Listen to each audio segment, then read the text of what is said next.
having research in your own backyard is such a huge advantage, and it's very important.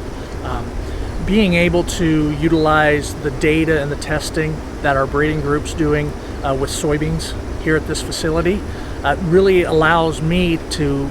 present to the individuals, producers in the area, that we're doing real farm research in your backyard. So we're knowing how those varieties are going to work in your fields and in your current environments. It carries a lot more validity with it, and it gives me a more true sense of how the varieties are going to work in the environmental conditions and work in our soil types here in the state of Nebraska. So we take, for example, this year, we've been blessed with some spots, but we're running into some droughts and some drought conditions in some areas, and we have had some high heat, and we're seeing a lot more sudden death syndrome coming in some fields. Being able to know how we can meet those challenges here and utilizing it for our farmers' fields locally, I think that brings a lot more,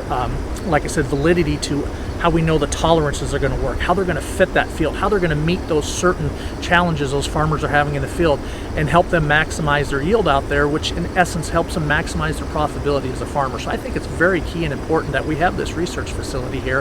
When the farmers really start to see a lot of the research that's done here, they start to understand what really goes into a bag of seed. Whether it be any crop we have. You come to a facility like that,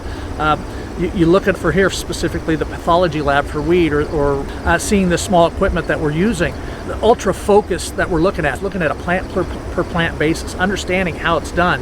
I think farmers get a better understanding and a better respect for what actually is going into breeding facilities and what they're doing. The reality of it is you can take this great big pool of germplasm varieties on the soybean side, everything you have, and the goal is to ultimately, out of all of these, to find that one that's going to help fit this disease characteristic or fit this yield characteristic or any type of tolerance you're looking for, and help go from there. We have some of the best breeders in the business. We have a staff here at the Gona Research Facility that bends over backwards to work with us. They're always open and willing to, hey, come on up, how can we help? And we really work well together. And